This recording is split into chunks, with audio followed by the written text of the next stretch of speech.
और उसके घर वालों को पहले समझ में नहीं आई।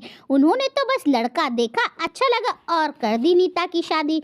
नीता से शादी के पहले ही नरेश मतलब नीता का पति सारे घर का खर्च उठाता था।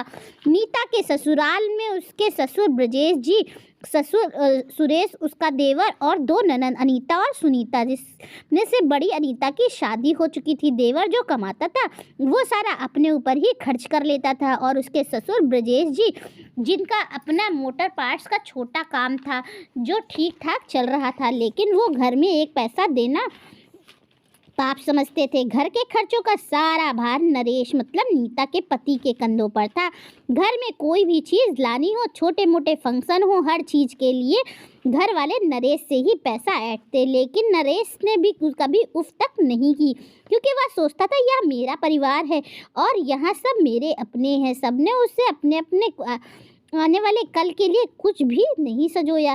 पर जब से उसकी शादी हुई उसके भी खर्चे बढ़ गए, क्योंकि बीबी को अब कभी घुमाने भी ले जाना पड़ता है, उसके साज श्रृंगार का सामान, शॉपिंग वगैरह। इसलिए उसने घर के खर्चा देना आधा कर दिया, क्योंकि उसकी जिम्मेदारियां भी बढ़ गई थी। पर जैसे ही उसने खर्चा आधा किया, एक एक करके परिवार के सभी सदस्यों की असलियत सामने आने लगी।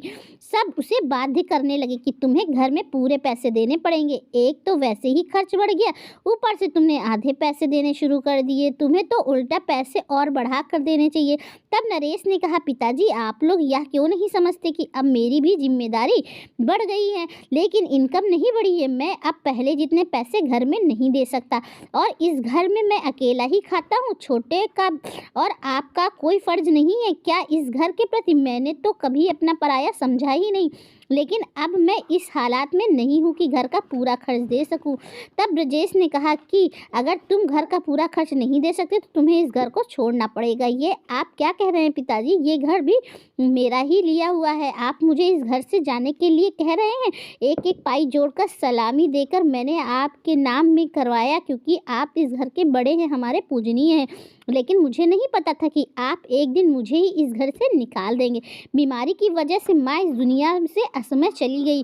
मैं 15 साल का था, पहले 7 साल की उम्र में मोटर पार्ट्स की दुकान में बैठा और 16 साल की उम्र में आपने नौकरी में झोंक दिया, या कहकर कि मोटर पार्ट्स का काम तो अब मैं अकेले ही संभाल लूँगा, तुम नौकरी कर लो। लेकिन मैंने कभी उफ तक नहीं की। जितने भी पैसे मैं लाता सारे पैसे आपके हाथ में लाकर देता रहा और काम के साथ साथ ही पढ़ाई कंप्लीट की। 20 साल की उम्र में तो पूरे घर का खर्चा मैं उठा रहा हूँ। बस जब तक मैं खर्चा पूरा उठाने के काबिल नहीं था तभी तक आपने घर पर पैसे दिए, उसके बाद आपने घर में एक पैसा भी नहीं दिया। जबकि छोटे भाई ने तो अभी तक 22 साल की उम्र में काम करना शुरू किया है और कभी एक भी पैसा घर में नहीं दिया है। मेरे साथ ही ये अन्याय क्यों पिताजी? आपने बचपन से लेकर जवानी तक मेरे साथ अन्याय ही किया है।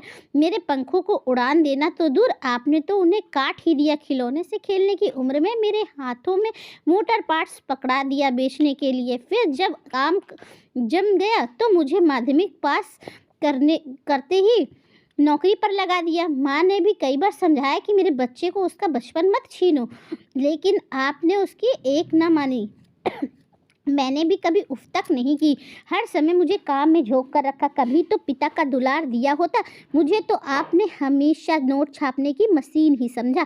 जहां आपको नोट कम मिले नहीं कि आपने मुझे घर से निकल जाने का फरमान जारी कर दिया। मैं अभी कहाँ जाऊंगा नीता को लेकर, आप ही बताइए। वो सब मैं नहीं जानता, तुम 1 महीने के अंदर अपना इंतज़ाम कर लो। नरेश ने कोई जवाब नहीं दिया और अपने काम पे निकल गया। अब 1 महीना पूरा हो गया, नरेश ने घर नहीं छोड़ा। तब ब्रजेश जी मतलब नरेश के पिता ने अपनी जातियाँ शुरू कर दी। पहले तो सुबह का नाश्ता, दोपहर का खाना, रात का खाना, सबके कपड़े धोना सब नीता ही करती थी। उसकी ननद किसी काम में हाथ नहीं बटाती थी। बर्तन झाड़ू पोछा के लिए एक बाई रखी हुई थी, ब्रजेश जी ने उसे भी छुड़वा दिया। सारा काम नीता के जिम्मे आ गया। इसी बीच शादी को 1 साल होने पर आया, नीता प्रेग्नेंट हो गई, जिस कारण नीता के अंदर हार्मोनल परिवर्तन भी हो रहे थे और शारीरिक कमजोरी भी महसूस होती थी, क्योंकि उसे भूख भी इन दिनों कम लगती थी। खाना देखकर उबकाई आती थी और ऊपर से सारे घर का काम।